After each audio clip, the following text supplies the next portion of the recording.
Sungguh besar anugerah-Mu yang selamatkan aku. Ku tersesat, ditemukan buta, sekarang lihat. Bersama dengan saya lagi, Pendeta Irwan Kabanga, kita akan merenungkan firman Tuhan yang harapannya dapat menjadi kedamaian tersendiri dalam mengantar kita tidur malam hari ini. Renungan kita pada malam hari ini terdapat dalam Mazmur 89 ayat yang ke-16. Berbahagialah bangsa yang tahu bersorak-sorai, ya Tuhan, mereka hidup dalam cahaya wajah-Mu. Apa maksudnya hidup dalam cahaya wajah-Mu? Berbahagia, bersorak-sorai, karena hidup dalam cahaya wajah Tuhan. Jangan lupa, ayat ini adalah poetic writings, tulisan puisi. Tidak serta-merta kita dapat menginterpretasikan tulisannya secara literal. Contohnya, kalau ada ungkapan puitis sebagai berikut, kulihat pelangi di matamu. Kita tidak bisa mengatakan bahwa ada pelangi secara fisik di mata seseorang, sehingga kita tidak menafsirkannya secara literal atau harfiah. Demikian juga ungkapan hidup dalam cahaya wajah Tuhan. Cahaya wajah Tuhan dalam konteks Mazmur 4 ayat 6 berhubungan dengan kebaikan Tuhan. Cahaya wajah Tuhan dalam konteks Mazmur 44 ayat 3 berhubungan dengan perkenan Tuhan. Tuhan berkenan kepada orang.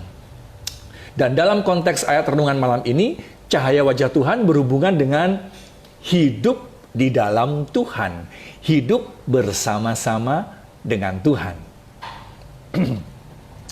Dalam konteks yang lebih luas, di Mazmur pasal 90, cahaya wajah Tuhan disebut di ayat 18, berhubungan dengan perlindungan Allah yang kekal.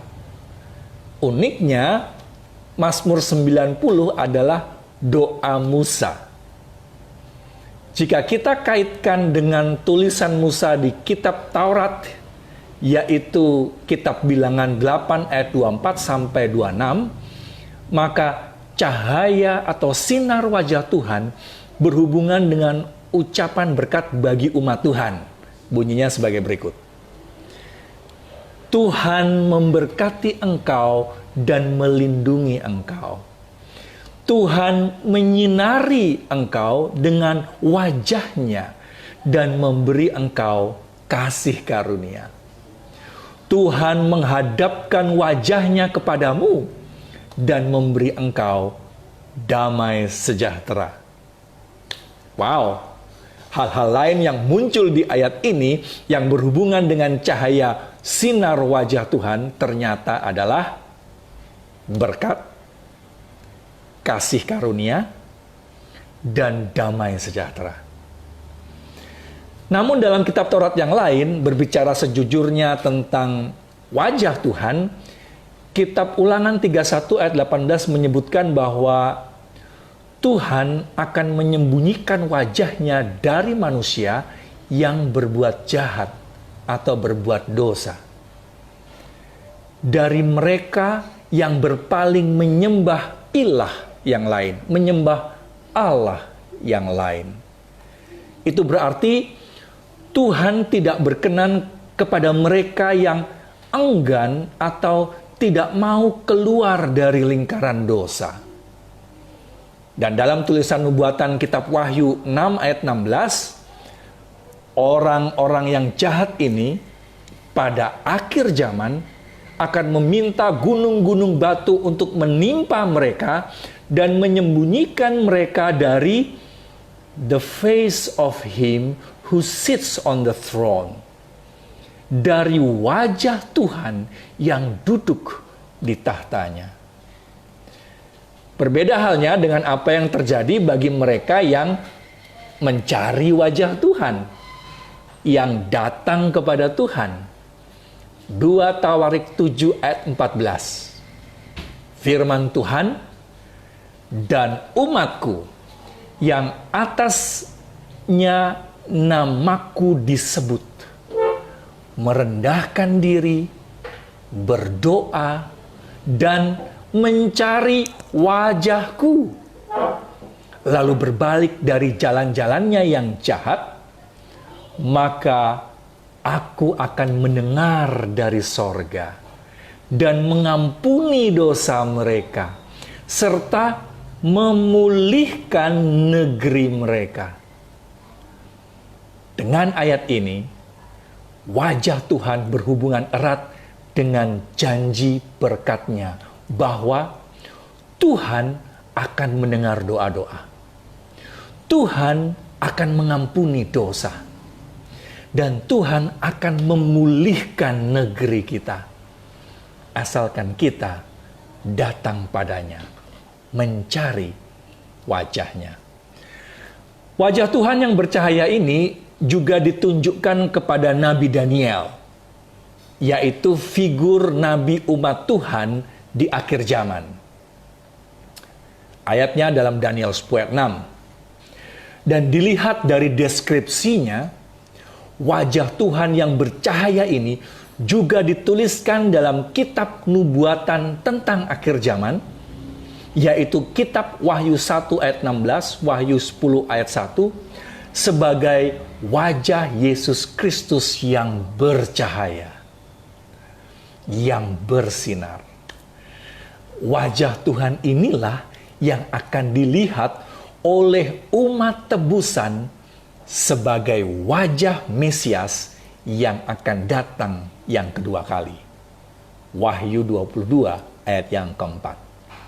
Saat itu adalah saat di mana kita akan bersorak-sorai pada hari penyelamatan yang segera tiba.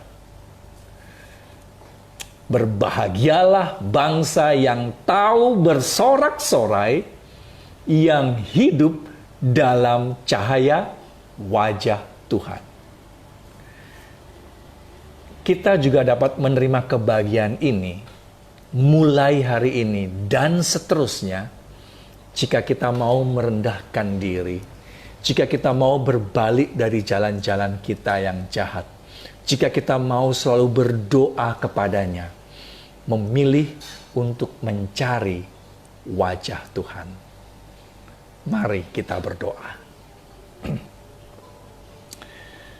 Ya Tuhan kami, ya pencipta kami, Bapa yang penuh kasih di sorga.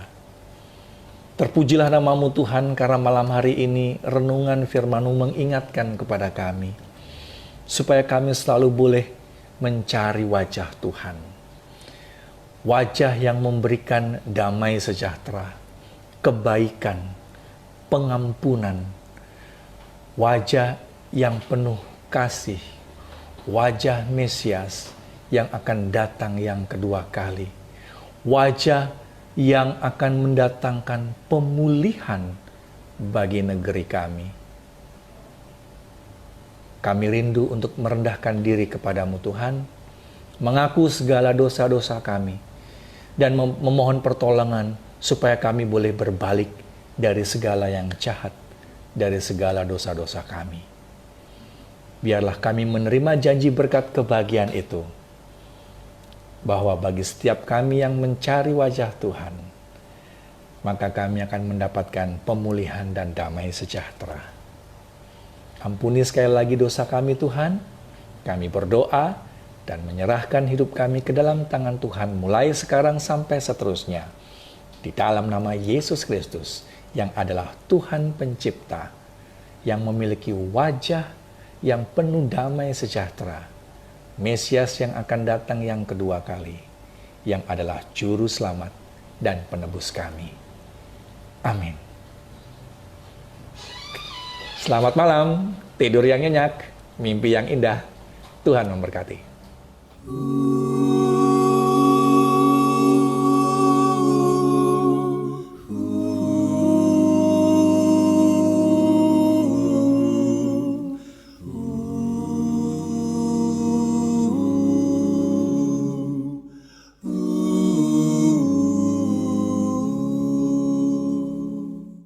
Lebih kasih